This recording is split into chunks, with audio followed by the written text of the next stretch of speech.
The debate tonight, the forum we're having tonight, is to look at the question, what should the role of Highland societies be in promoting authentic Highland Scottish culture, and what part do tartan, kilts, and the spectacles of Highland Games have to play in this promotion?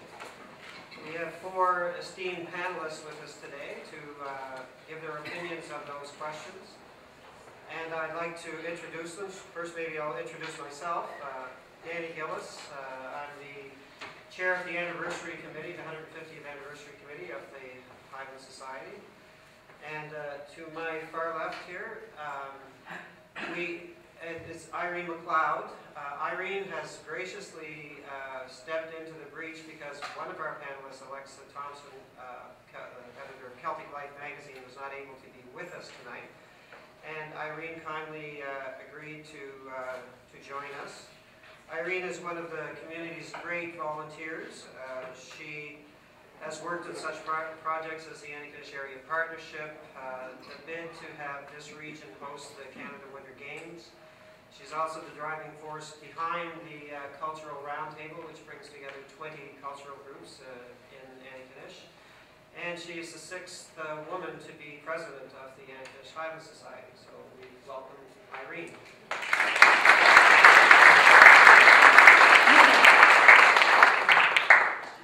To my immediate left, Louis McKinnon.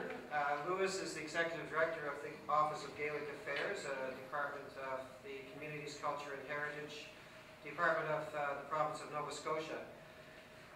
Louis is a Gaelic teacher, an editor, public speaker, a musician with the Jug and Hand Band, a songwriter, a singer, and a language activist. He served as president of the Gaelic Council of Nova Scotia from '94 to 2001.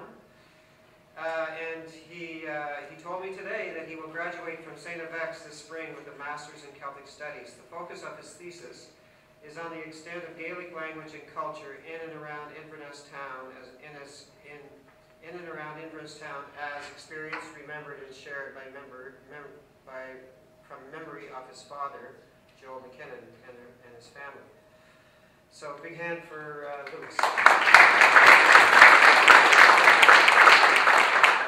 Tom Wallace is the secretary and president of the Federation for Scottish Culture in Nova Scotia. Tom is also the vice president and director for the Clan Wallace Society worldwide. He never introduces himself as a direct descendant of Braveheart, William Wallace, but we can look at him and think that there's some resemblance there. He's also the webmaster for the New Brunswick Scottish Cultural Association. He's the past president of the St Andrews Society of St John, New Brunswick. And he is the secretary of the International Gathering of the Clans for this year. The dates of the International Gathering of the Clans are the 24th of June to the 23rd of July. And the Antigonish Highland Games is a focal point for the International Gathering. So welcome, Tom.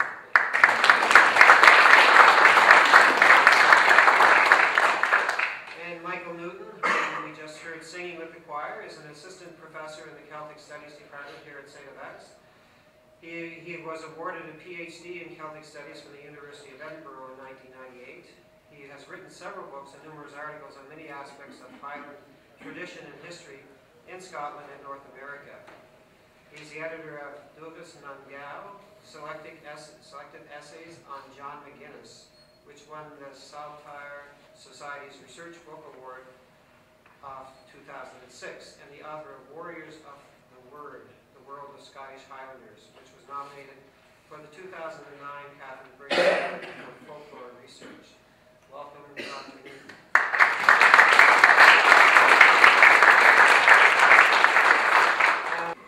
When discussing tradition, it is important to recognize that all traditions were invented by someone at some time to meet certain needs. Although traditions are constantly changing, we shouldn't assume that all changes are equal. We need to ask who or what is driving the change, and who or what benefits. With these critical questions in mind, let me briefly recount the origins of the major symbols and rituals now used to represent Scottish and/or Scottish Highland culture. Medieval Scotland was not a single nation, but two, and this is arguably still the case. One nation, located roughly speaking in the Highlands and Western Isles, spoke Gaelic and could be characterized as Celtic. The other nation, located roughly speaking in the lowlands of southern and eastern Scotland, spoke a form of English and could be characterized as a branch of Anglo-Norman culture, even if it absorbed or developed features specific to Scotland.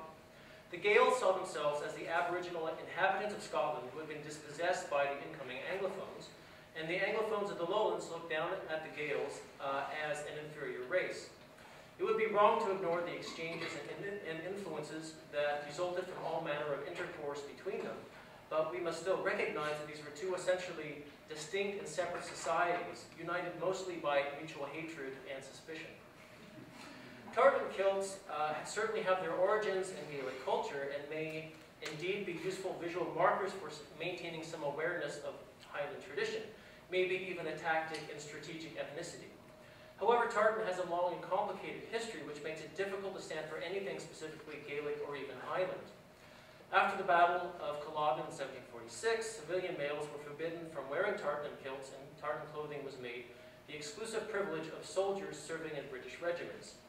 This was the start of a long trend of the British elite appropriating elements of Gaelic culture to serve their own purposes within the Anglo-British Empire. By the late 18th century, very few Highlanders continued to wear tartans and kilts. When King George IV visited Edinburgh in 1822, he was fitted in a tartan suit, which brought about a popular revival for Highland clothing and was part of a wider trend in romanticizing Highland culture. But again, the problem with these developments is that the selected elements were taken out of a Gaelic cultural context and exploited by Anglophone elite to enhance their prestige in the empire. Common Highlanders did not benefit politically or economically from this popularity. It simply increased the gulf between the external romantic image and the reality of poverty and oppression that Gaels experienced. It is no wonder then that tartan, a fabric which very few real Gaels could afford, dropped out of currency in Highland culture, becoming largely an item of ritual and fantasy worn by people who were not members of the Gaelic community. All of this was taken one stage further by the invention of clan tartans in the mid-19th century. The idea that a certain surname belonged to a particular clan and should wear a particular tartan. This fabrication met the needs of a growing urban middle class wanting to purchase some symbol of a culture with which they were actually losing touch, and industries eager to find markets. Again, this worked to further estrange Highlanders from their heritage and retrench the ownership of their cultural assets in the hands of the Anglo-British establishment. In short, clothes do not make the man. Putting a kilt or tartan on a man does not make him a Gael any more than putting a beret on a man makes him French. Tartan kilts can complement the image of the wearer and perhaps even inspire interest in some aspect of Highland culture. But a Gael who takes off his kilt is still a Gael, while an Anglophone is still an Anglophone regardless of what he is wearing. Tartan kilts can be a supplement, but are not a substitute for understanding and participating in Gaelic culture. Similar problems surround the other popular rituals and symbols associated with Scottish Highland tradition. It is commonly assumed that Highland Games are some sort of organic evolution of traditional Highland pastimes.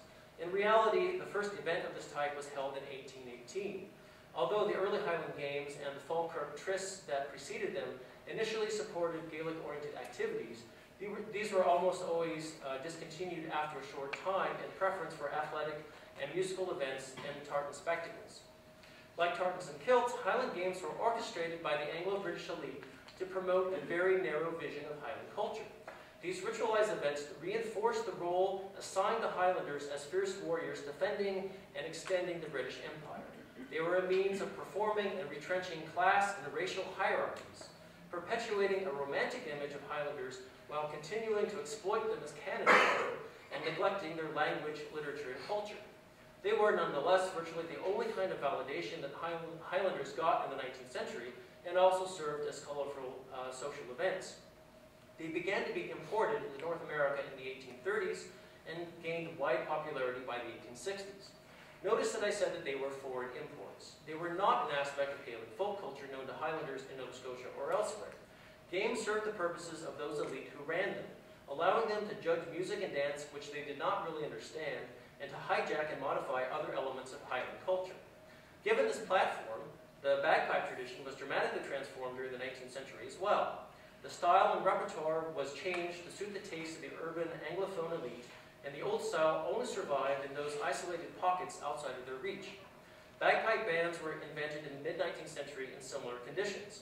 Proponents of the old Highland style in Scotland and Nova Scotia have recently begun to reconstruct and reclaim it. And now there is a lively movement of people reconnecting the bagpipe to the old Gaelic songs in vernacular style. This is now a serious challenge to the old establishment who cling to outdated stereotypes and dubious claims of authenticity. However, as far as I know, this advance is not yet reflected in any Highland Games. So-called Highland dance is another art form which was reinvented and radically transformed in the late 19th and early 20th century. It's not obvious that step dance and Highland dance come from the same root. Highland dance is the result of that root being transformed by ballet aesthetics and restricted to ritualized athletic competitions. It is clear to any critical observer that Highland dance is basically a moribund fossil serving no social purpose in Gaelic communities. So far, little has been done to reconnect it to its sources and to re-educate students and teachers about the Gaelic music and dance traditions from which it derives. Now, I'm not saying that tartans, kilts, Highland Games, bagpipe bands, and Highland dance aren't beautiful or valid on their own terms. These innovations have now become mainstream traditions which have many fans and participants. They are popular social events in many communities, such as this. That's fine. My point is that they have become so disconnected from Highland culture generally, and so distorted by the agendas and fantasies of non-Gaels, that it is disingenuous to claim that they have anything more than a vague connection to Highland tradition. There is virtually no overlap between real Gaelic communities and culture, and their virtual reality represented by Highland Games. There is plenty about Highland heritage to celebrate. The beauties of the Gaelic language, the oldest literary tradition in Western Europe, and a legacy of intellectual and cultural achievement of which any people should be proud. After Highland Games are wrapped up, every year, after the entertainers and athletes go home and the tartan is removed, however, communities seem to be none the wiser and none the richer about their own history and culture. It is easy to parody this paradox, but Gaelic leaders need to step up to the plate with creative ideas and be part of the solution, rather than grumbling about their exclusion. Scotland is enjoying a taste of independence it has not had for 300 years. The Gaelic language is enjoying political, economic, and social support it has not had for even longer. Scholarship is bearing new materials about and insights into Gaelic culture and enabling us to challenge obsolete assumptions and stereotypes. This is a good time for Highland societies, which were set up for the express purpose of sustaining Gaelic culture, to decide which vision of Highland tradition they wish to encourage. Are they content to stick with the 19th century Tartan Day invented by a bygone British Empire, which held their own people hostage? Or are they willing to invest their resources in educating their communities about real Highland culture and history, thereby enriching them and allowing them to gain a deeper insight into the lives of their ancestors, and as a side benefit, enabling them to appreciate the plight of other marginalized minorities? If we hope to create responsible global citizens who can participate in their own heritage, as well as understand the diversity of the world's peoples, I think that the answer is clear.